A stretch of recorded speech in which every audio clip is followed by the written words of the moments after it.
Those weren't just Christmas lights, they were a KGB signal calling her back to service. When Eleanor Brennan saw the Christmas lights blinking in that abandoned house on Maple Street, her blood ran cold because she knew exactly what they meant. For 38 years, Eleanor had lived the perfect American dream in Arlington, Virginia. A retired Russian literature professor, a loving mother, a friendly neighbor who baked cookies for the annual block party. But what nobody knew, not her daughter, not her closest friends, not even the mailman who greeted her every morning, was that Eleanor Brennan wasn't her real name, and the life she'd been living was built on a foundation of lies, assassination missions, and stolen secrets that had shaped the outcome of the Cold War.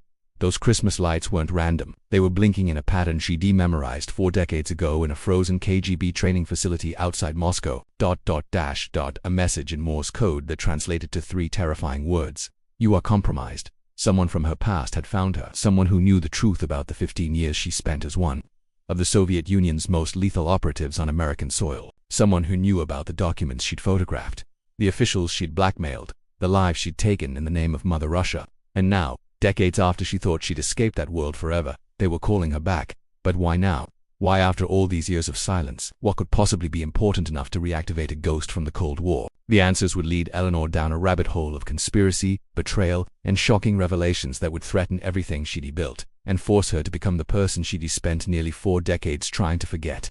How did a grandmother from suburban Virginia become one of the KGB's most dangerous weapons? And what dark secret from her past is about to explode into the present? Stay with us, because this story will leave you questioning everything you think you know about the person living next door. Subscribe to our channel and comment below where you're rewatching this from. You won't want to miss what happens next. Eleanor Brennan stood at her kitchen window on a cold December morning, watching the frost slowly melt from the edges of the glass. The house was quiet, too quiet. At 68 years old, she'd grown accustomed to the silence that came with living alone, especially since her daughter Sarah had moved to Boston 5 years ago. But this morning, something felt different. Something felt wrong. She wrapped her hands around her coffee mug, feeling the warmth seep into her fingers. Outside, Maple Street looked exactly as it always did. The Johnsons' golden retriever barked at a passing jogger. Mrs. Chen was already tending to her garden despite the cold. The mailman made his rounds with mechanical precision. Everything was normal, everything was safe, except for the house at the end of the street. Number 47 had been empty for 3 months, ever since old Mr. Patterson died and his children put the property up for sale. Eleanor had watched it sit vacant, windows dark, lawn growing wild. But this morning, something had changed. Christmas lights, red, green and white, had been strung across the front porch overnight. That alone wouldn't have been unusual. Perhaps the realtor had decided to make the property more appealing during the holiday season. But it was the pattern of the lights that made Eleanor's heart stop. They were blinking, not the random festive twinkling of normal Christmas decorations. They were blinking in a deliberate sequence. Pause. Eleanor's coffee mug slipped from her hands and shattered on the kitchen floor, hot liquid spreading across the tile. Her breathing became shallow, her vision narrowed, because she recognized that pattern. She'd learned it 46 years ago in a concrete room in Moscow, taught by a stone-faced instructor who'd made her repeat it until her fingers bled from practicing on the telegraph key. It was Morse code, and it was a message meant specifically for her. The blinking continued, relentless and rhythmic. Phoenix rising, you're exposed. Extraction or elimination. Eleanor gripped the edge of the counter to steady herself. Phoenix rising. That was her operational code name. The one she'd used from 1972 to 1987, when she'd been one of the KGB's most valuable assets in the Washington, D.C. area, a code name she'd buried along with that entire life when she'd made the impossible decision to defect and disappear into the vast anonymity of American suburbia. But someone knew, someone remembered, and they'd found her. Her mind raced through possibilities, each one more terrifying than the last. The KGB no longer existed. It had been dissolved in 1991 and replaced by the SVR, Russia's modern foreign intelligence service. But the people, the networks, the old guard who'd run operations during the Cold War, many of them were still alive, still active, still dangerous. Eleanor forced herself to breathe slowly, to think clearly. Panic was the enemy. Panic got you killed. She'd learned that lesson in her very first field operation in 1973, when a simple dead drop in Georgetown had turned into a chase through the streets of Washington that had almost ended with a bullet in her skull. She bent down and carefully picked up the pieces of the broken mug, her hands steady despite the adrenaline coursing through her veins. This was a skill she'd mastered long ago, the ability to appear completely calm while her mind calculated exits, weapons, and survival strategies. The house at number 47, someone had access to it. Someone who knew her real identity, her operational history, and exactly where she lived. This wasn't a random message. This was an activation protocol, something that should have been dead and buried with the Soviet Union itself. Eleanor walked to her bedroom, moving with the practiced casualness of someone who knew they might be under surveillance. She opened her closet and reached behind a stack of sweaters on the top shelf. her fingers finding the small metal box she'd hidden there 38 years ago. She'd told herself she'd never need it again. She'd been wrong. Inside the box was a passport, her real passport, with her real name Elena Nikolaevna Sokolova, born in Leningrad in 1957, recruited by the KGB at 19, sent to America at 25, with a mission that was supposed to last 5 years but had stretched into 15. There was also a small black notebook filled with names, addresses, and code phrases, people she'd worked with, people who could help her, and people who might want her dead. And beneath it all, wrapped in oilcloth, was a Makarov pistol with 2 full magazines. Elena held the weapon in her hands, feeling its familiar weight. She'd hoped she'd never have to hold a gun again. She'd spent 38 years building a different life, a clean life. She'd earned a PhD in Russian literature from Georgetown University using her cover identity. She'd taught hundreds of students. She'd raised a daughter who knew nothing about her mother's true past. Sarah, the thought of her daughter sent a spike of fear through Elena's chest. If they'd found her, had they found Sarah too? She pulled out her phone and called her daughter's number. It rang 4 times before going to voicemail. "Sarah, it's Mom. Call me back as soon as you get this. It's important." She tried to keep her voice light, casual. No reason to alarm her daughter, not yet. Maybe this was just a warning. Maybe they wanted something from her: information, access, cooperation. Maybe Sarah was safe, but Elena knew better than to believe in maybes. In her former line of work, maybes got people killed. She returned to the kitchen window, staring at the blinking lights. Phoenix Rising. The name brought back a flood of memories she'd spent decades trying to suppress. The dead drops in Rock Creek Park, the microfilm hidden in lipstick tubes, the coded messages and personal ads in the Washington Post, the late-night meetings with her handler in dimly lit packing garages, and the darker memories, the Bulgarian diplomat she'd seduced and blackmailed for NATO documents, the defecting Soviet scientist she'd been ordered to eliminate before he could testify to the Saya, the car bomb in Vienna that had killed 3 people including a child. Elena closed her eyes. That child. She could still see the little girl's face in the newspaper, smiling in a photo from a birthday party. Collateral damage, her handler had called it. Acceptable losses in the greater struggle between East and West. That had been the beginning of the end for Elena, the moment when she'd started to question whether the cause she served was worth the price being paid in innocent blood. But defecting hadn't been simple. You didn't just walk into a CIA office and offer to switch sides. The Americans didn't trust defectors. Too many of them had been double agents sent to feed false information and identify American assets, and the KGB had made it crystal clear what happened to traitors. They hunted you, they found you, and they made an example of you. So Elena had done something different, something almost impossible. She'd erased herself. It had taken 3 years of careful planning, false identities layered upon false identities, money stolen from KGB operational funds and hidden in banks across Europe, plastic surgery to alter her face just enough to defeat facial recognition. And most importantly, the creation of Eleanor Brennan, a completely fabricated American identity with a bulletproof backstory, forged documents, and a life history that could withstand even the most intense scrutiny. In 1987, Elena Sokolova had simply disappeared, and Eleanor Brennan had emerged, a widow who'd lost her husband in a car accident and was starting over in Arlington, Virginia. The KGB had searched for her, of course, but they'd been looking for a Russian spy on the run, not an American literature professor living a quiet suburban life. For 38 years, it had worked. For 38 years, she'd been safe. Until today. Elena heard a car door slam outside. She glanced out the window and saw Mrs. Chen walking toward her house, carrying what looked like a casserole dish. Her neighbor was always bringing her food, convinced that Eleanor didn't eat enough living alone. Elena quickly hid the gun and passport, smoothed her hair, and plastered on the warm smile that Eleanor Brennan always wore. She opened the door before Mrs. Chen could knock. "Margaret, what a lovely surprise." "Eleanor, dear, I made too much chicken and broccoli casserole again.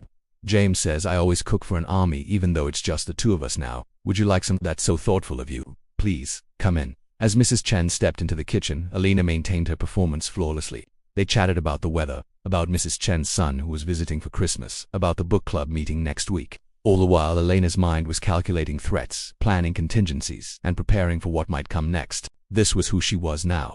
Not the cold, ruthless operative who'd betrayed her country. Not the frightened woman who'd spent years looking over her shoulder. But both of those women still lived inside her, waiting to be called upon when needed. And now, it seemed, they were needed again. After Mrs. Chen left, Elena returned to the window. The lights were still blinking their sinister message. Phoenix Rising. You're exposed. Extraction or elimination. 2 options. They would either extract her, bring her back into Russian intelligence, force her to work for them again, leverage her established American identity for new operations, or they would eliminate her, tie up a loose end, ensure that whatever secrets she carried died with her. Neither option was acceptable. Elena made a decision. If her past had finally caught up with her, she wouldn't go quietly. She wouldn't let them dictate the terms, and she absolutely wouldn't let them anywhere near Sarah. She had built something here, a real life. real relationships, and she would fight to protect it with every skill she'd learned in her 15 years as a KGB operative. But first, she needed information. She needed to know who had sent that signal, what they wanted, and how much danger she and Sarah were truly in. Alina pulled out the black notebook again and flipped through the pages until she found what she was looking for. A name, Viktor Romanov. Her former partner, her handler, and the only person from her old life who'd known about her plans to disappear. He'd helped her, given her a 24-hour head start before reporting her defection. She'd never understood why, and she'd never tried to contact him again, assuming he'd either been executed for his failure to stop her or had risen through the ranks by claiming he'd always suspected her. There was a phone number next to his name. It was 40 years old, probably disconnected, but it was a start. She picked up her phone, then stopped. If Russian intelligence was watching her, they'd be monitoring her communications. She needed to use a burner phone, something untraceable. Alina grabbed her coat and car keys. She would drive to a convenience store across town, buy a prepaid phone with cash, and make the call from a location far from her home. It was what she would have done in the old days, and the old instincts were coming back fast. As she backed her car out of the driveway, she glanced one more time at the house at the end of the street. The Christmas lights continued their relentless blinking. Phoenix rising. She was about to rise indeed, but not in the way they expected. The real question was, what would it cost her this time? If you want to know what's coming next, subscribe to our channel, leave a like, drop a comment below, and share this story with someone who loves edge-of-your-seat drama. Because Eleanor's journey into her dark past is just beginning, and what she discovers will shock you to your core. The convenience store was in Tyson's Corner, 15 miles from Eleanor's home in Arlington. She'd chosen it deliberately, far enough that local surveillance wouldn't expect her there, busy enough that she'd blend into the crowd of afternoon shoppers, and equipped with security cameras that would make any professional tail think twice about following her inside. Alina parked 3 blocks away and walked, taking random turns and doubling back twice to confirm she wasn't being followed. The skills came back instantly, muscle memory from decades ago. Check reflections in store windows. Note the same faces appearing multiple times. Listen for footsteps that match your rhythm. She was clean for now. Inside the store, she purchased a burner phone and a prepaid card with cash, avoiding eye contact with the bored teenager behind the counter who was more interested in his own phone than his customers. Perfect. She activated the phone in her car, her fingers moving with practiced efficiency, despite the years. Then she pulled out the black notebook and stared at Victor's number. 40 years. Was he even alive? And if he was, would he help her? Or would making this call be the biggest mistake of her life? Alina took a deep breath and dialed. The phone rang once, twice, 3 times. She was about to hang up when a voice answered. Da, a man's voice, older now but unmistakable. Phoenix Rising, Alina said quietly in Russian. This is Phoenix Rising. There was a long silence on the other end. Then Elena, Victor Bozomoy, my God, I thought you were dead. We all thought you were dead. That was the idea. Where are you calling from? Does it matter? You already found me. The lights, the message, that was your work, wasn't it? Another pause. When Victor spoke again, his voice was tense. Alina, listened to me very carefully. That message wasn't from me. I didn't send it. I didn't even know you were still alive until 3 days ago. Alina's blood ran cold. Then who sent it? That's why I need to talk to you in person. This line isn't secure. We need to meet. I don't think so, Victor. For all I know, you're setting me up. I want answers now. You're right not to trust me. But Alina, you're in more danger than you realize. The message you saw, that's an old reactivation protocol from the Cold War. Someone dug it up from archives that should have been destroyed decades ago. Someone who knows your real identity, your cover identity, and your exact location. Who? I don't know yet, but whoever it is, they have access to operational files from the 1980s, files that were supposed to be classified at the highest levels of SVR. This isn't just about you, Elena, this is bigger. There are others, other ghosts from the Cold War who've been living under assumed identities, and someone is systematically finding them. Elena processed this information quickly. Extraction or elimination. That's what the message said. So which is it? Are they trying to recruit us or kill us? That's what I'm trying to find out. But 3 other former operatives have disappeared in the last 2 months, vanished without a trace. One was in Canada, one in Germany, and one in Australia. All of them were deep cover agents who defected or disappeared during the collapse of the Soviet Union, and now someone's hunting them, or hunting you. Alina, you were one of the best. You stole NATO's secrets, compromised American officials, ran operations that changed the course of the Cold War. Whatever information you had access to back then, it's still valuable. Maybe more valuable now than it was 40 years ago. Elena's mind was racing. I need to think about this. There's something else, Victor said. His voice dropped lower. I pulled your file from the archives last week when I heard rumors that someone was searching for Phoenix Rising. Alina, there's a flag on your file. Someone added a notation 6 months ago. Target has family vulnerability. Leverage point identified. Elena's heart stopped. Sarah. Your daughter. Yes, whoever is doing this, they know about her. And if they can't get to you directly, they'll use her to force your cooperation. If anyone touches my daughter, I know that's why we need to meet. I can help you, but you have to trust me. Trust. Elena almost laughed at the word. Trust had no place in the world of espionage. Trust got you betrayed, imprisoned, or killed. But what choice did she have? Where and when? There's a bookstore in Alexandria. Second Page Books on King Street, tomorrow at 2 p.m. Come alone, and Elena, be careful. If I'm right about what's happening, there are people watching you right now who make the old KGB look like amateurs. The line went dead. Elena sat in her car, her hands shaking despite her efforts to remain calm. Sarah. They knew about Sarah, her beautiful, brilliant daughter who worked as an architect in Boston, who had absolutely no idea that her mother had once been a Soviet spy. Sarah, who thought her mother was just a retired professor with a boring but comfortable life. Sarah, who was now a target because of sins committed decades before she was even born. Elena started her car and drove, not back to Arlington but toward the interstate. She needed time to think, time to process, time to plan. The old Elena would have already had an escape route prepared, multiple contingencies, a go-bag hidden somewhere with money and documents for starting over yet again. But Eleanor Brennan didn't have those things. Eleanor Brennan had a mortgage, a book club, a retirement account, and a daughter she loved more than anything in the world. As she drove, memories flooded back with painful clarity. Leningrad, 1976. She was 19 years old, studying linguistics at the university, when two men in suits had approached her after class. They'd taken her to a building with no signs, interrogated her for 6 hours about her family, her beliefs, her dreams. Then they'd made her an offer. Serve your country. Use your intelligence and your beauty for the glory of the Soviet Union. See the world. Make a difference in the great ideological struggle against Western imperialism. She'd been young, idealistic, and stupid enough to believe them. The training had been brutal. A facility outside Moscow where they'd taught her everything from martial arts to seduction, from cryptography to killing. They'd stripped away her innocence and rebuilt her into a weapon. By the time they'd finished with her, Elena Sokolova was gone. Only the operative remained. Her first assignment had been in East Berlin, a simple courier job to test her reliability. She'd passed. The next had been in Paris, seducing a French intelligence officer and photographing the contents of his briefcase. She'd passed that too. Then came America, the big leagues, Washington, D.C., the heart of enemy territory. They'd given her a cover identity, a Russian immigrant who'd married an American businessman and had recently moved to the capital. The husband was fictional, supposedly killed in a car accident shortly after their arrival, giving her a tragic backstory that would make her both sympathetic and interesting to potential targets. For 15 years, she'd played her role perfectly. She'd infiltrated social circles, cultivated assets, stolen secrets. She'd been a ghost, invisible and deadly, and she'd been good at it, too good. The problem was that being good at deception eventually meant deceiving yourself. The longer she lived as an American, the more she'd started to question her loyalty to the Soviet Union. She'd seen the prosperity of the West, the freedom, the opportunities. She'd made real friends who showed her genuine kindness. She'd started to wonder if everything she'd been taught was a lie. And then came the assignment that changed everything. Vienna, 1906. A Soviet scientist named Dmitry Volkov was planning to defect to the Americans, bringing with him detailed information about Soviet biochemical weapons programs.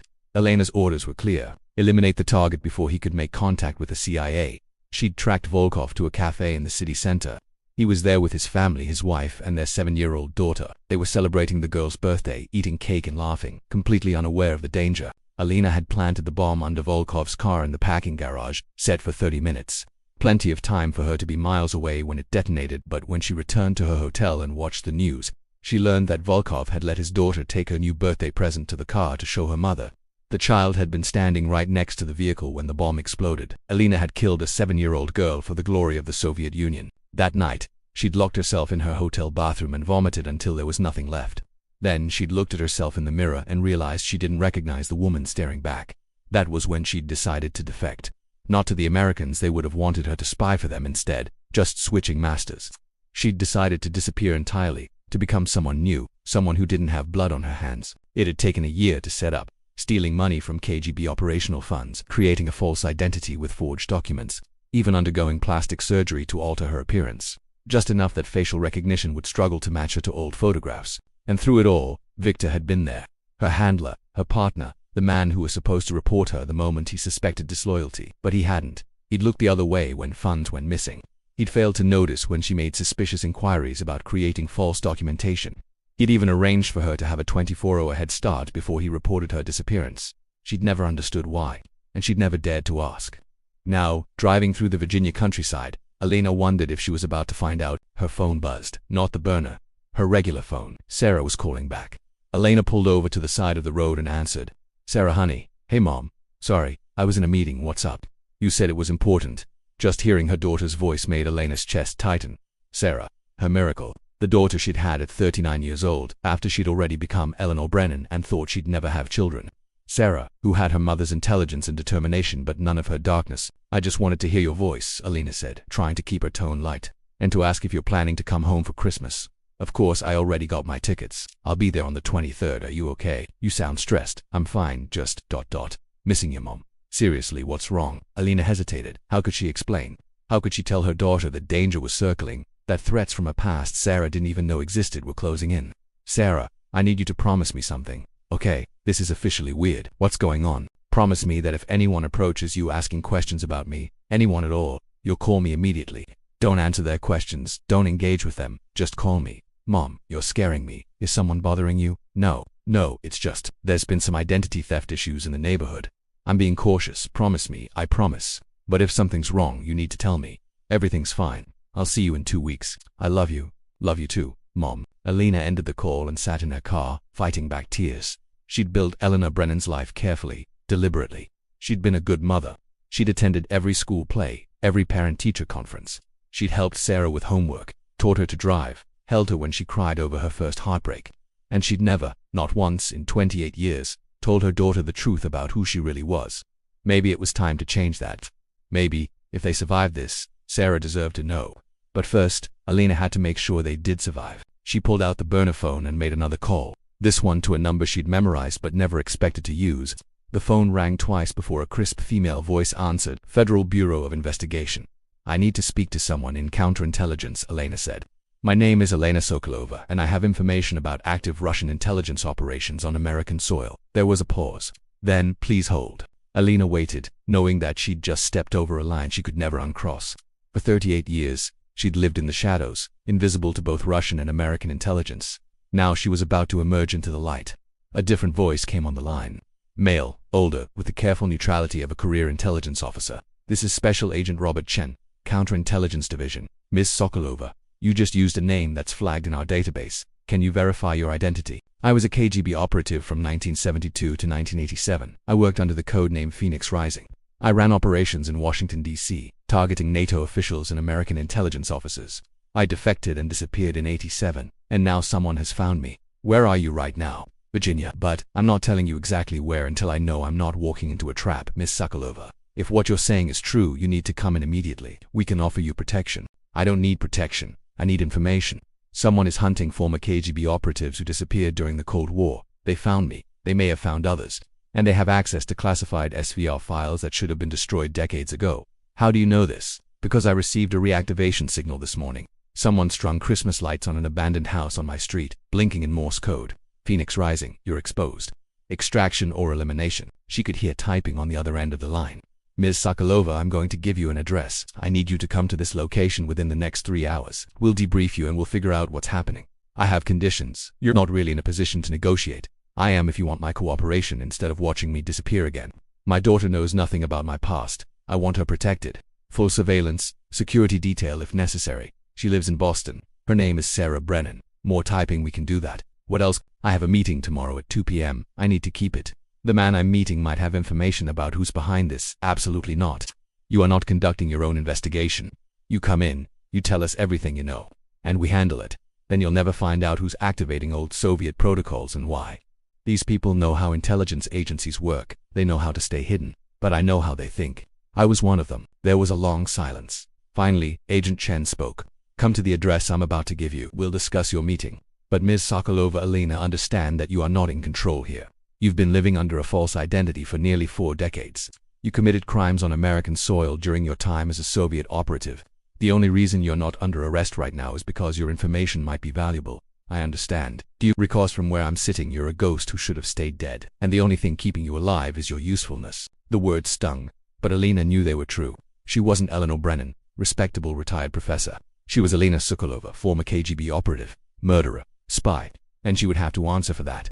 But not before she made sure Sarah was safe. Agent Chen gave her an address in Langley, Virginia. CIA headquarters, of course. This was bigger than the FBI. "I'll be there in 2 hours, Alina said. "We'll be waiting." She ended the call and sat in silence, watching the winter sun sink lower in the sky. In 2 hours, she would walk into CIA headquarters and confess everything: her operations, her targets, her crimes. She would tell them about the NATO document she'd photographed, the officials she'd blackmailed, the people she'd killed in the name of Soviet intelligence, and then she would help them hunt down whoever was trying to drag her back into that world. But first, there was one more call she needed to make. Alina dialed Sarah's number again. Mom, twice in 1 hour. Okay, now I'm really worried. Sarah, I need you to do something for me. Don't ask questions, just do it. What's going on?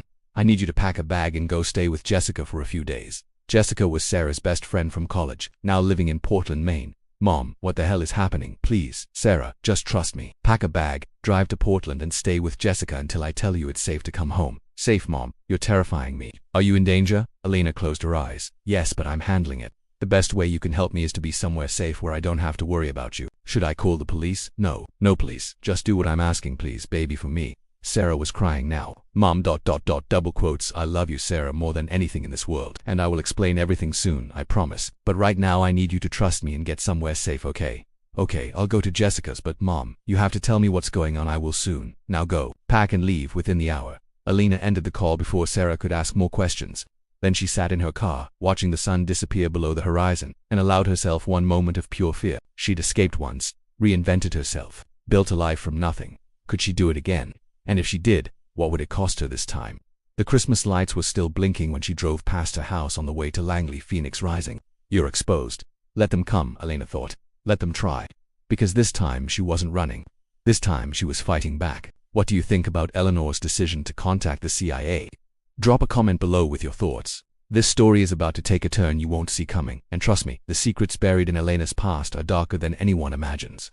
The CIA headquarters in Langley, Virginia, looked exactly as Elena remembered from the Cold War, imposing, gray, and deliberately intimidating.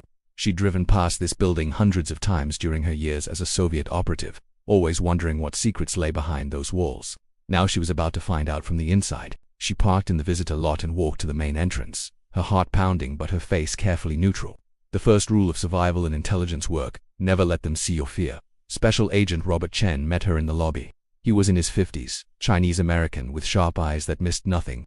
He looked her up and down with the careful assessment of someone trained to spot deception. Ms. Sokolova, or should I call you Ms. Brennan? Call me Alina, that's who I really am. Come with me. He led her through security checkpoints, each one more intense than the last. Biometric scanners, metal detectors, document verification. They confiscated her phone, her keys, even the burner phone she'd used to call Victor. By the time they reached the elevator, Alina felt stripped bare. They rode to the 4th floor in silence. Chen led her down a sterile corridor to a conference room with no windows.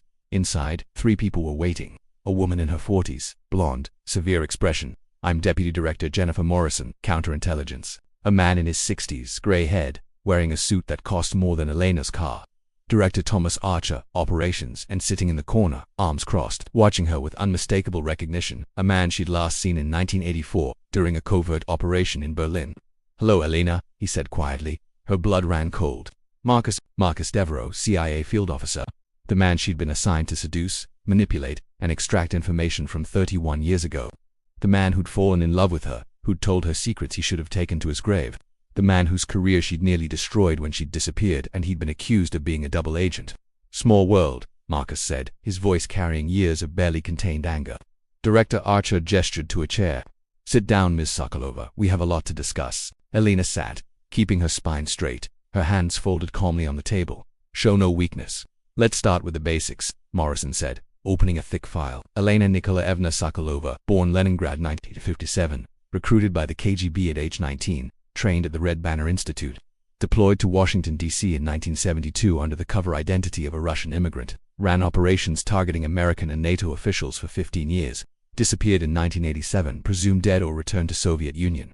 Does that about sum it up? That's the official version. And what's the real version? Elena met Morrison's eyes. The real version is that I was very good at my job.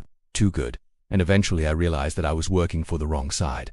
So you defected, Archer said. No, I disappeared. There's a difference. Defectors switch sides. I wanted out of the game entirely. Marcus leaned forward. You used me. You seduced me, extracted classified information from me, and then vanished, leaving me to face an internal investigation that nearly ended my career. Why should we believe anything you say? Elena turned to him, and for the first time since entering the room, she let genuine emotion show on her face. I'm sorry, Marcus. What I did to you was unforgivable. I was following orders, but that's not an excuse. I destroyed your trust and nearly destroyed your life. If I could take it back, I would. But you can't. No, I can't, Morrison interrupted. This is all very touching, but we're not here for a reunion, Ms. Sokolova. You called us because you claimed someone has found you and is activating old Soviet protocols. We need details, everything. Alina nodded. This morning, Christmas lights appeared on an abandoned house on my street. They were blinking in Morse code, a message specifically for me, using my old KGB code name, Phoenix Rising. What did the message say? Phoenix Rising. You're exposed. Extraction or elimination. Archer and Morrison exchanged glances. Extraction or elimination. Archer repeated. That's an old KGB protocol for handling compromised assets. Either bring them back into the fold or terminate them permanently. Exactly. Someone knows my real identity, my operational history, and my current location. Someone who has access to classified files from the Cold War era. Morrison pulled out a photograph and slid it across the table. Do you know this man? Alina looked at the photo. It showed a man in his 70s, gray-haired, distinguished looking. No. Who is he? His name was Andrew Morrison. He was a former CIA officer who specialized in Soviet operations. He was found dead in his home in McLean 2 weeks ago. Apparent suicide. Was it really suicide? That's what we're trying to determine. Morrison had been writing a book about Cold War espionage, a memoir exposing operations, agents, and activities that were never made public. We believe he had access to classified documents that should have been destroyed. Alina felt a chill run through her. And if someone wanted those documents, they might have killed him for them, Archer finished. And they might be using the information in those documents to hunt down people like you. Marcus spoke up. We've identified 4 other former Soviet operatives who've disappeared in the last 2 months. All of them were deep cover agents during the Cold War. All of them defected or disappeared around the time you did. And all of them are now either missing or dead. Who's doing this? That's what we need you to help us figure out. You spoke to someone today. Viktor Romanov, your former handler. Alina wasn't surprised they knew about the call. They'd probably been monitoring Viktor for years. He claims he didn't send the signal. He says someone else is hunting former operatives and that he wants to help me. Do you believe him? I don't know. Viktor helped me escape in '87. He gave me a head start before reporting my defection. I never understood why. Morrison leaned back in her chair.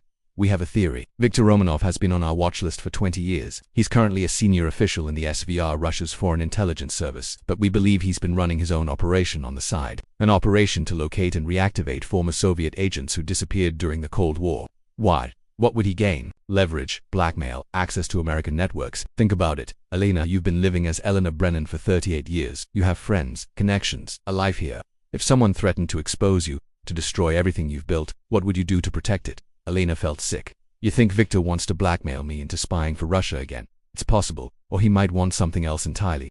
That's why we need you to keep your meeting with him tomorrow. You want me to be bait. We want you to be an asset, Archer corrected. You meet with Viktor, you find out what he wants, and you report back to us. We'll have surveillance teams in place, you'll be wired.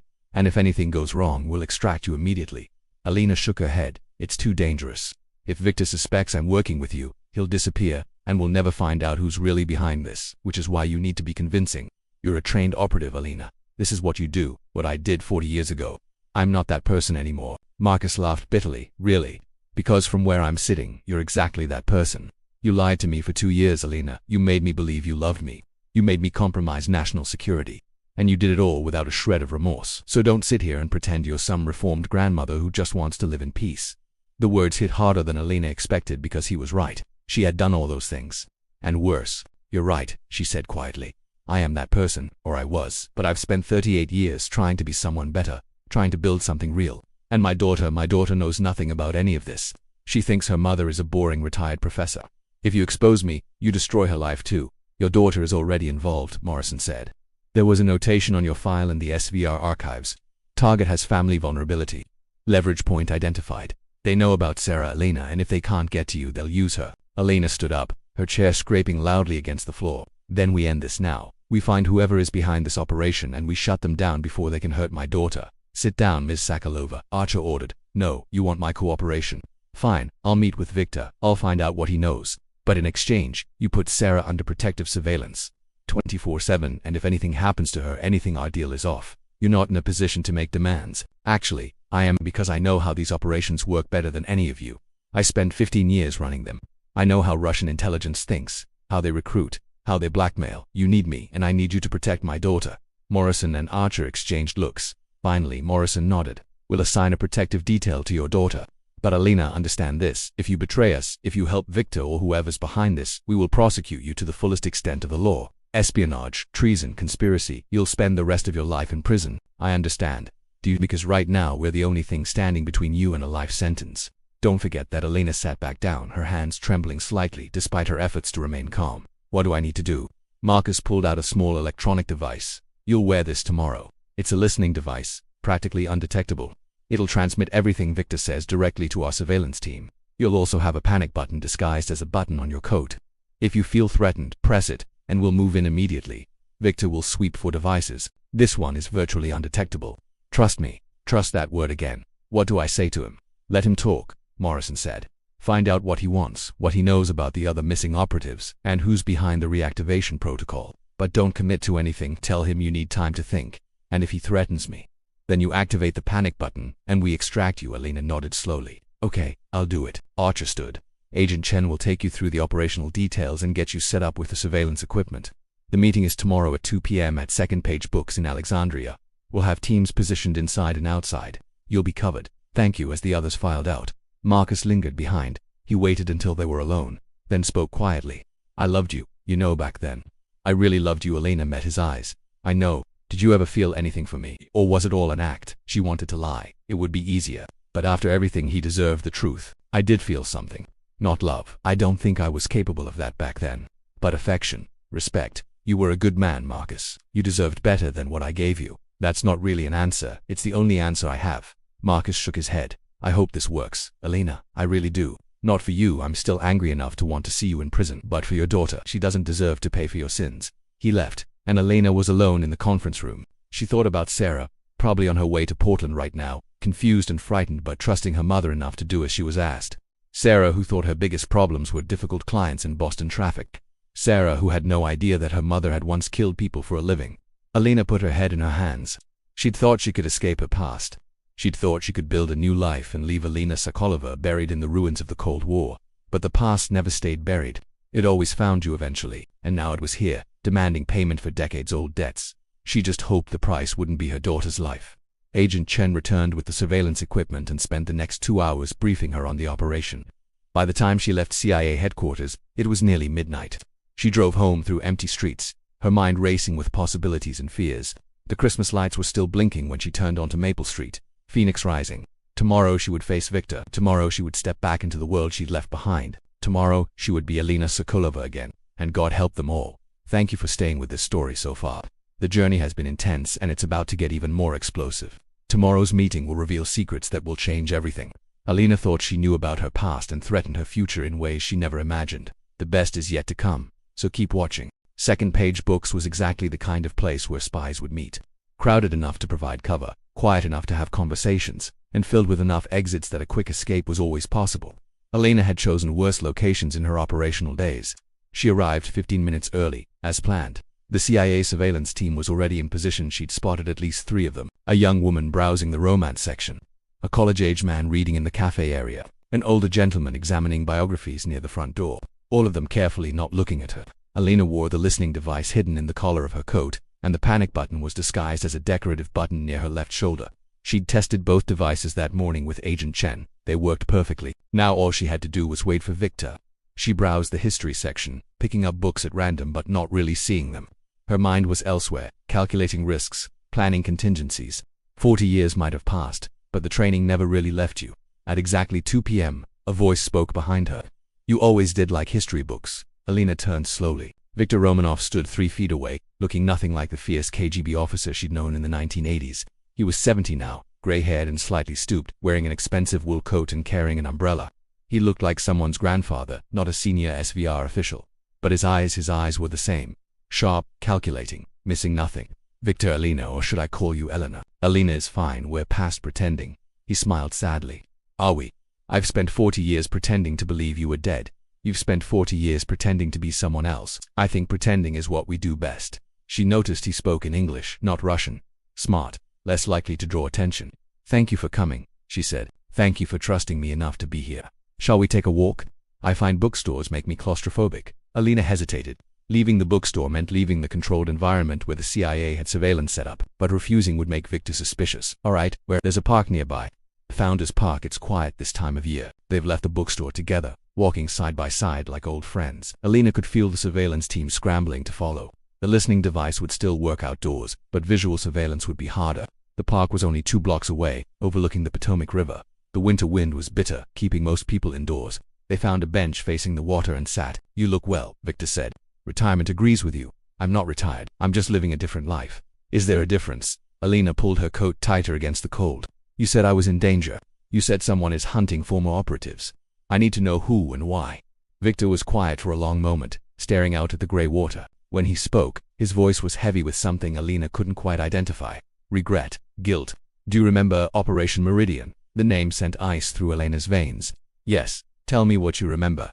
It was 1986, a KGB operation to infiltrate NATO command structure. I was part of it. We recruited 3 NATO officials, blackmailed 2 others, and successfully compromised security protocols that gave Soviet intelligence access to classified military communications for 18 months. And do you remember who else was part of that operation?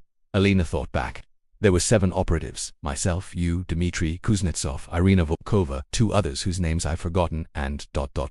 She stopped, her blood running cold. Alexander Petrov, Victor finished. Do you remember him? How could she forget? Alexander Petrov had been the operations architect, a brilliant and ruthless KGB colonel who derun some of the most successful espionage operations of the Cold War. He'd also been one of the most dangerous men Alina had ever known. I remember. What about him? He's alive, and he's the one hunting us. Alina felt the world tilt slightly. That's impossible. Petrov died in 1991 during the coup attempt. I read the reports. The reports were false. Petrov didn't die. He disappeared. And for 30 years, no one knew where he went or what he was doing. But 6 months ago, he resurfaced, and he's on a mission. What kind of mission? Victor pulled out a folded piece of paper from his coat pocket. 3 months ago, Dmitry Kuznetsov was found dead in Vancouver, apparent heart attack. 2 months ago, Irina Volkova disappeared from her home in Berlin. Her body was discovered last week in the Spree River. Last month, Sergei Volkov, you remember Sergei, the communications specialist, was killed in a car accident in Melbourne that investigators now believe was deliberately staged. Alina took the paper. It contained names, dates, locations, a hit list. All of them were part of Operation Meridian, she said quietly. Yes, and you and I are the only ones left. Why? Why is Petrov doing this? Victor's face was grim. Because Operation Meridian didn't just compromise NATO security, it also compromised something else, something that, if revealed, would cause an international incident that could destabilize relations between Russia and the West. What are you talking about? During Operation Meridian, we didn't just steal military secrets. We also discovered evidence of illegal activities being conducted by NATO officials. Weapons sales to sanctioned countries, money laundering, connections to terrorist organizations, information that could destroy careers, topple governments, and potentially start wars. Alina stared at him, and Petrov kept copies, detailed records of everything we found. He's been sitting on this information for 35 years, waiting, and now he's decided to use it. For what purpose? Blackmail, revenge, power, I don't know. But he needs to make sure that everyone who knew about those records is dead before he can move forward. We're loose ends, Alina, and Petrov always ties up his loose ends. Alina processed this information rapidly. If what Victor was saying was true, then this wasn't just about hunting down former operatives. This was about a conspiracy that stretched back decades and involved the highest levels of intelligence agencies on both sides of the Iron Curtain. Why are you telling me this? Victor met her eyes. Because I need your help. Petrov has resources, connections, and decades of planning on his side. But you were always the best field operative I ever worked with. If anyone can stop him, it's you. I'm not a field operative anymore. I'm a retired professor. No, you're not. You're Alina Sokolova. And right now, Alina Sokolova is the only person who can prevent an international catastrophe. Alina stood, walking to the edge of the riverbank. Behind her, she could feel Victor waiting, patient as always. In the distance, she spotted one of the CIA surveillance team trying to look casual while positioning for a better angle. There's something you're not telling me, she said without turning around. You helped me escape in 87. You gave me a head start when you should have arrested me or killed me. Why? Silence. Then, quietly, because I loved you. Alina turned sharply. What? Victor stood, his face showing emotion she'd never seen in all their years working together. I loved you, Alina, from the first day you arrived in Washington and I was assigned as your handler. I watched you become one of the best operatives in KGB history. I watched you struggle with the moral compromises we all had to make, and I watched you slowly realize that you were fighting for the wrong side. Victor, ... When you told me you were planning to disappear, I should have stopped you. It was my duty. But I couldn't because I understood why you wanted out, and because I couldn't bear to see you destroyed by the same system that had taken so much from both of us. You never said anything. What would I have said? I was your handler, your superior officer, and you were in love with that CIA agent, Marcus Devbro. I saw how you looked at him. Even though it started as an operation, it became real for you, didn't it? Alina didn't answer. She couldn't, so I let you go, Victor continued.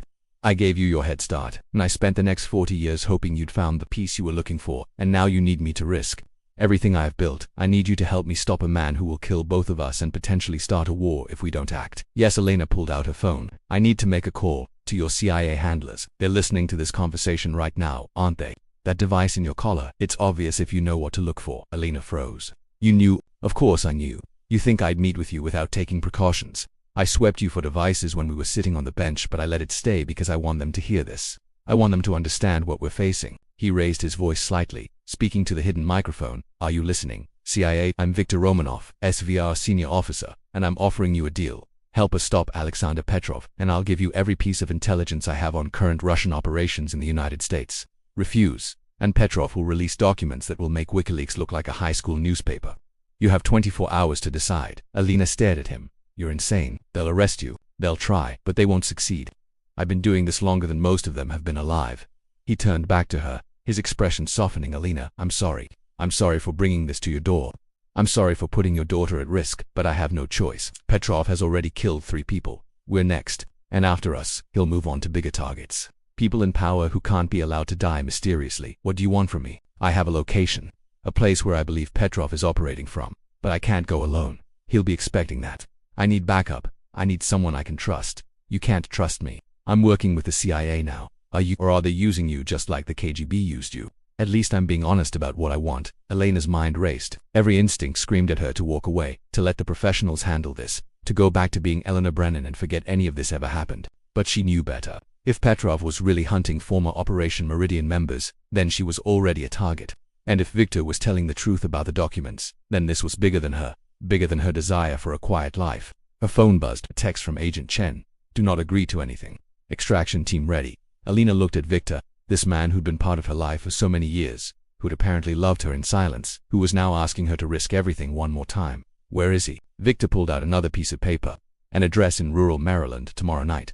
There's a window when his security will be minimal, but we have to move fast. I need time to think. We don't have time. Every day we wait, Petrov gets closer to releasing those documents. Or closer to finding us. Elena took the paper. I'll think about it. That's all I can promise. Viktor nodded. That's all I ask. But Elena, whatever you decide, be careful. Petrov knows about your daughter. He knows about Sarah, and if he can't get to you, he will use her. The words sent pure terror through Elena's chest. If he touches her, then make sure he doesn't get the chance. Help me stop him before he can hurt anyone else. Viktor walked away, leaving Elena standing by the river, clutching the piece of paper with Petrov's location. Within 30 seconds, Agent Chen was beside her. We need to debrief. Now give me a minute, Ms. Sokolova. This is not a negotiation. You just received actionable intelligence from a hostile foreign agent. We need to, I said. Give me a minute. Her voice came out harder than she'd intended. Chen stepped back, clearly reassessing his approach. Elena stared out at the gray water, thinking about choices and consequences. Thinking about Sarah, who was safe in Portland but only because her mother had secrets that were finally catching up with her. Thinking about Marcus, who still carried scars from her betrayal. Thinking about Viktor, who'd apparently loved her for 40 years without ever saying a word. And thinking about Alexander Petrov, the man who'd taught her how to kill without hesitation, who'd told her that mercy was weakness and compassion was a liability. If Petrov was alive and hunting former operatives, then everyone Elena had ever cared about was in danger. She pulled out her phone and called Sarah. Mom, are you okay? I'm fine. Baby, are you at Jessica's? Yeah, we're watching movies and eating too much ice cream. She says hi. Mom, seriously, when are you going to tell me what's going on? Soon, I promise. I just need to handle something first. Handle what? Mom, you're scaring me, Sarah. I need you to do something else for me. I need you to stay away from Boston for at least another week, maybe 2. Can you work remotely from Portland? I guess. But Mom, please, Sarah. No questions, just trust me. There was a long pause. Then, okay, I trust you. But when this is over, you're going to tell me everything. I will. I love you too. Elena ended the call and turned to Agent Chen. Let's go. I'll tell you everything, Viktor said. But I have conditions. You're really not in a position. Yes, I am. Because Viktor just gave me information that your agency desperately needs, and I'm the only person who can verify whether it's true and help you stop whatever Petrov is planning. So either you listen to my conditions, or I walk away right now and you get nothing. Chen sighed. What do you want? First, Sarah stays under protection until this is over. Full security detail, 24/7, no exceptions. Second, I want to be part of the operation to stop Petrov, not as bait, not as an informant, but as an active participant. I know how he thinks, how he operates. You need me. Third, Viktor gets immunity. If he's really willing to give you intelligence on current Russian operations, that's worth protecting him. Absolutely not. Romanov is a hostile. Romanov is our best chance of stopping Petrov before he releases documents that could start a war. Make the deal or don't, but make it fast. Because Victor was right about one thing, we're running out of time. Chen pulled out his phone and stepped away, speaking rapidly in a low voice. Alina waited, her heart pounding, knowing that she'd just committed to something that could either save her daughter or destroy what was left of her life. When Chen returned, his expression was grim. Director Archer wants to speak with you now. They drove back to Langley in silence. By the time they reached CIA headquarters, night had fallen, and Eleanor Brennan felt very far away. In her place was Elena Sokolova, KGB operative, ready to do whatever was necessary to protect her family, even if it meant becoming the person she'd spent 40 years trying to forget. Listen, if you've made it this far in our story, you're clearly invested in seeing how this ends, and trust me, you won't want to miss what happens next. The final confrontation is coming, and it will reveal secrets that change everything. Before we get there, make sure you hit that subscribe button and leave a like because the stories we bring to this channel are all this intense, and you won't want to miss a single one. Stay with us. The end is near, but it's going to be explosive. The safe house in rural Maryland looked abandoned, a two-story farmhouse set back from the road, surrounded by bare trees and brown fields. No lights, no cars, no obvious signs of life. But Alina knew better. Petrov wouldn't make it easy. She sat in the back of a surveillance van 300 yards away, watching live feeds from drones circling the property. Beside her were Agent Chen, Marcus Devereaux, and Director Archer himself, who'd insisted on personally overseeing this operation. Thermal imaging shows to heat signatures inside. Chen reported, ground floor, west side of the building. No movement detected. Could be a trap, Marcus said. Petrov knows we're coming. Of course he knows, Alina replied. That's the point. He wants us to come. He's been planning this for years. It had been 24 hours since her meeting with Victor in Alexandria. 24 hours of intense debriefing, operational planning, and psychological evaluation to determine if Alina was reliable enough to be trusted with field operations status. She'd passed, barely. Director Archer had made it clear that her participation was conditional, limited, and subject to immediate termination if she showed any sign of divided loyalties. Now they were here, about to raid a location provided by a Russian intelligence officer, chasing a ghost from the Cold War who might or might not even exist. Where's Victor? Alina asked. He's coming in from the north, Archer replied. Separate entry point. If this is a setup, we don't want all our assets in one location. Alina studied the farmhouse through binoculars. Something felt wrong, but she couldn't identify what. We're missing something, she said quietly. What do you mean? Petrov was paranoid even in the 80s. He wouldn't hole up in a farmhouse with just 2 guards. There should be more security, perimeter defenses, surveillance, something. Marcus leaned forward. You think the thermal signatures are decoys? Maybe, or maybe Petrov isn't even here. Chen's radio crackled. Sniper team in position. We have clear lines of sight on all entry points. Assault team ready. Roger that. Awaiting your go, Archer looked at Alina.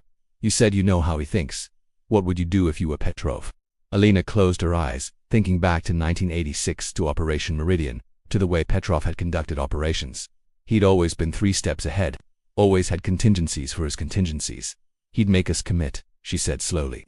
He'd let us breach the building, let us find something, evidence, documents, maybe even a body, something valuable enough that we'd have to secure it and call in forensics. And while we were focused on that, her eyes snapped open. It's not about the farmhouse. It's about who's coming to raid it. He's watching us right now. Archer grabbed the radio. All units abort. I repeat, abort the raid. Pulled back to the explosion lit up the night sky. Not from the farmhouse, from the north side of the property, exactly where Victor was approaching. Man down. Someone screamed over the radio. We have casualties. Multiple injuries. Alina was already moving, jumping out of the van and running toward the explosion site before anyone could stop her. She heard Marcus shouting behind her, heard the chaos of the tactical teams trying to regroup, but all she could focus on was the ball of flame rising into the dark sky. Victor had walked into a trap, and Petrov had been waiting for exactly that. She reached the blast site 30 seconds later. The carnage was horrific. Victor's car had been torn apart by what looked like a military-grade explosive. Bodies or pieces of bodies were scattered across the field. CIA assault team members were down, some screaming in pain, others ominously silent, and in the center of it all, Victor lay on the ground, covered in blood. Alina dropped to her knees beside him. Victor, can you hear me? His eyes fluttered open. One side of his face was badly burned and he was bleeding from multiple shrapnel wounds. But he was alive. Alina, he whispered. I'm sorry. I'm so sorry. Don't talk. Help is coming. No, listen. He grabbed her hand with surprising strength. Petrov ... isn't here. Never was. This was ... diversion. Diversion for what? For you. He knew. You'd come new. CIA would bring you. He wanted to draw you out. Why? Because ... Victor coughed, blood flecking his lips. Because you single quotes read ... the only one who knows. Knows what? Operation Meridian. The documents, they're not ... what I told you. They're not ... about NATO corruption. Alina felt ice flood her veins. Then what are they about? They're about Phoenix. The real Phoenix, not you. The operation, the one we both worked on. The one that should have stayed buried. Victor, you're not making sense. Petrov knows the truth about what happened in Vienna, about the bomb, about the child. Elena's world stopped. The little girl, the 7-year-old who died in her car bomb. What about her? Victor's grip tightened. She WASN single quotes T. collateral damage. She was the target. So it's just a child. The target was her father, the defecting scientist. No, the target was her, because she wasn't Volkov's daughter. She was the daughter of a NATO Canadal illegitimate child. He'd been having affair with Soviet agent. We used the child for leverage, threatened to expose scandal. When that didn't work, when General refused to cooperate, Petrov ordered elimination. Alina couldn't breathe. I killed a child for blackmail. You didn't know. I didn't know, only Petrov knew. He set it up made us think we were eliminating defector, but real target was innocent girl, collateral damage. To pressure her real father. Oh God, there's more, Victor gasped. The documents Petrov has they prove it. Prove that KGB assassinated civilian child on NATO soil. If that comes out, Russia will deny, will claim rogue operation. But NATO will see it as act of war. Tensions already high. This could trigger conflict. Medical personnel arrived, pushing Alina aside to work on Victor, but he wouldn't let go of her hand. There's a copy, he managed, of the documents I made. Insurance policy. Safe deposit box, Vienna instruction in my phone. Alina, you have to stop him. Stop Petrov before he destroys everything. I will. I swear. And Alina, I'm sorry. Sorry, I couldn't tell you sooner. Sorry I let you carry that guilt all these years. His hand went slack. The medics worked frantically, but Alina already knew. She'd seen enough death to recognize when life was leaving a body. Viktor Romanov was dead. Marcus was beside her, pulling her away from the scene. Alina, we need to move. Now if Petrov knows we're here, he might have secondary traps set. Alina stood on shaking legs, her mind reeling. Everything she'd believed about Vienna, about the operation, about the child she'd killed, it had all been a lie. A lie orchestrated by Petrov to manipulate a NATO general, with her as the unwitting weapon. And now Petrov had documents that could prove it, documents that could start a war. Where's Sarah? Alina asked suddenly, panic flooding through her. Safe. Still in Portland with her friend. Protected detail, hasn't reported any issues. He's going after her. Victor was the diversion for me, and the explosion was the diversion for you. But the real target, her phone rang. Unknown number. Alina answered with hands that wouldn't stop shaking. Hello, Alina, a voice from 40 years ago, unchanged by time. Cold, precise, terrifying in its calm. Petrov, I've been waiting a long time to have this conversation. You've been very difficult to find. What do you want? I want you to understand, finally understand what I built, what I sacrificed, and what I'm going to do with the power I've accumulated over 3 decades. You're going to release the Operation Meridian documents, start a crisis between Russia and NATO, but why? What do you gain? Control. Chaos creates opportunity, Alina. You of all people should understand that. When nations are at each other's throats, when intelligence agencies are scrambling to contain damage, that's when people like us thrive. That's when we can rebuild things the way they should be. You're insane. I'm pragmatic. The Cold War ended wrong, Alina. The Soviet Union fell, but the ideology, the mission that should have survived. Instead, we got corruption, oligarchs, weakness. I'm going to fix that, and you're going to help me. I'll never help you. Not willingly, perhaps, but you will help me. Because I have your daughter Elena's world shattered. You're lying, am I? Check your other phone, the one you think is secure. Check the photo I just sent. With trembling hands, Alina pulled out the burner phone she'd been using. There was a message. She opened it. The photo showed Sarah, bound to a chair in what looked like a warehouse. She was alive, conscious, terrified. If you hurt her, then you'll do exactly what I say.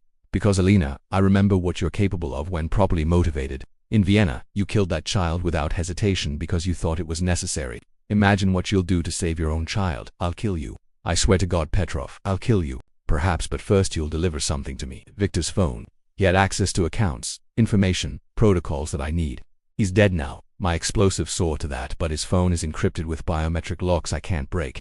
You're his last point of contact. The phone will unlock for you, and if I give you the phone, you'll let Sarah go. I'll consider it. Or perhaps I'll keep her as insurance while I complete my work. Either way, you don't have much choice. Bring me the phone or watch your daughter die. You have 12 hours. Instructions to follow. The line went dead. Alina stood frozen, her mind fracturing under the weight of impossible choices. Around her, the CIA tactical team was securing the scene, treating wounded, calling for backup, but all she could see was Sarah's terrified face in that photo. Marcus grabbed her shoulders. Alina, talk to me. What did he say? He has Sarah. He took her from Portland. He has my daughter, and he's going to kill her unless I give him Victor's phone. That's impossible. We had a protective detail on her. they would have reported. Agent Chen ran up, his face pale. "Sir, we have a situation. The protective detail in Portland isn't responding. Local police found their vehicle abandoned. The friend's house was breached. Sarah Brennan is missing." The world tilted. Elena's knees buckled, and Marcus had to hold her upright. "How long?" Archer demanded. "Best guess. For hours. They took her during the chaos of the explosion here. We were all focused on this location. It was a coordinated attack," Marcus finished. "Petrov had multiple teams operating simultaneously. While we were distracted here, his people grabbed Sarah." Elena pulled herself together through sheer force of will. She'd spent 15 years as a KGB operative. She'd survived assassination attempts, enemy interrogations, and missions that should have killed her. She wasn't going to fall apart now. Not when Sarah's life depended on her. "I need Victor's phone," she said, her voice steady despite the screaming panic inside her. "We're not giving you the phone," Archer said firmly.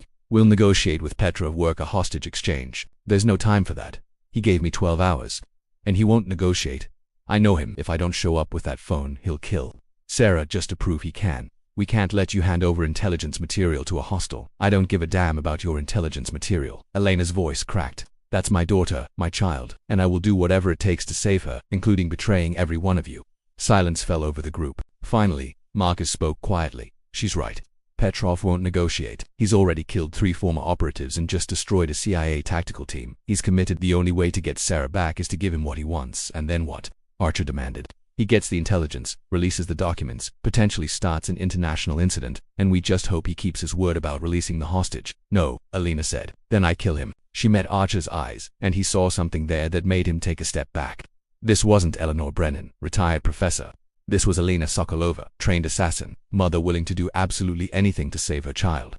"Give me the phone," Elena said. "Give me a weapon and give me 12 hours. If I fail, you can hunt me down and prosecute me for treason. But right now, I'm the only chance Sarah has." Archer looked at Marcus, then at Chen, then back at Elena. "If we do this," he said slowly, "it's completely off the books. No official CIA involvement. If you're caught or killed, we deny everything. You'll be on your own. I've been on my own for 40 years. I'm used to it. And if you succeed, if you somehow manage to rescue your daughter and stop Petrov, then maybe I can finally stop running from my past." Archer pulled out his phone and made a call. "Get me the tech team. I need Viktor Romanov's phone, cloned and prepped for delivery. And someone get me a kit from the armory, full field operations package." He ended the call and looked at Elena. "You have 12 hours. Make them count." 2 hours later, Elena sat in a safe house across the river in Virginia, preparing for what might be her last operation. The CIA had given her everything she'd requested. Victor's phone, successfully cloned so they'd have access to whatever Petrov did with it. A weapon, a Glock 19, her preferred sidearm from the old days. False documents, cash, and a tracking device hidden in the phone's casing that would lead them to Petrov's location. Marcus had insisted on being part of the backup team. "I'm not letting you do this alone. I have to go in alone. If Petrov sees a team, he'll kill Sarah immediately. Then we stay back, out of sight. But Elena, the moment you have Sarah secured, you signal us and we move in. Don't try to take Petrov on your own. He's too dangerous." Elena checked the Glock's magazine, chambered around, and tucked it into the holster at her back. "You know I can't promise that." "I know, but I had to try." Marcus paused. "For what it's worth, I understand now why you did what you did back then. You were trapped in a system that gave you impossible choices. Just like you're trapped now. I'm not trapped, I'm choosing. There's a difference, is there? Because from where I'm standing, you're about to walk into a situation where you'll probably have to kill someone to save your daughter. That's not really a choice. That's just ... survival. Maybe survival is all we ever get." Elena's phone buzzed. A message from an unknown number, GPS coordinates, and a time, 4 a.m., an abandoned warehouse district in Baltimore 4 hours away, time to go. She stood, checking her gear one last time. Marcus walked with her to the door. "Elena," he said quietly, "I forgive you for Berlin, for the lies, for everything. I just wanted you to know that before ... before I might die, before you might finally get to live." She kissed him on the cheek, a brief gesture of gratitude and goodbye. Then she was gone, disappearing into the night like the ghost she'd been for 40 years. The drive to Baltimore gave her time to think, to remember, to prepare herself mentally for what was coming. She thought about Sarah, her beautiful daughter who loved architecture and terrible romantic comedies and coffee ice cream. Sarah, who'd never known that her mother had once been a monster. She thought about the child in Vienna, the 7-year-old whose name she'd never learned, whose death had haunted her dreams for nearly 4 decades. A child killed not for politics or ideology but for petty blackmail. And she thought about Elena Sokolova and Eleanor Brennan. 2 women who were really the same person, trying desperately to atone for sins that could never be forgiven. The warehouse district was exactly what she'd expected. Dark, abandoned, perfect for a final confrontation. She parked 3 blocks away and approached on foot, moving through shadows with the practiced ease of her operational days. The GPS coordinates led to a massive building that had once been a shipping warehouse. Now it was just a hollow shell, windows broken, walls covered in graffiti. She entered through a side door, weapon drawn, every sense alert. The interior was a maze of empty rooms and corridors. Somewhere in this building, Petrov was waiting. And somewhere, Sarah was being held. Elena Sokolova, the voice came from speakers mounted on the walls, echoing through the empty space. Welcome. I've been expecting you. Where's my daughter? Safe for now. Do you have what I asked for? She held up Victor's phone. Right here. Now show me Sarah. Lights clicked on in the center of the warehouse, illuminating a clear space. Sarah was there, still bound to a chair, a gag in her mouth. Her eyes widened when she saw Elena. Mom. Elena's heart shattered at the terror and confusion in her daughter's voice. Bring me the phone, Petrov's voice commanded. Walk straight ahead. No sudden moves. I have a sniper watching your daughter. If I give the signal, she dies. Elena walked forward slowly, hands visible, the phone held high. Every instinct screamed at her to scan for threats, locate Petrov's position, calculate attack vectors. But she forced herself to focus only on Sarah. She reached the center of the warehouse and stopped 10 feet from her daughter.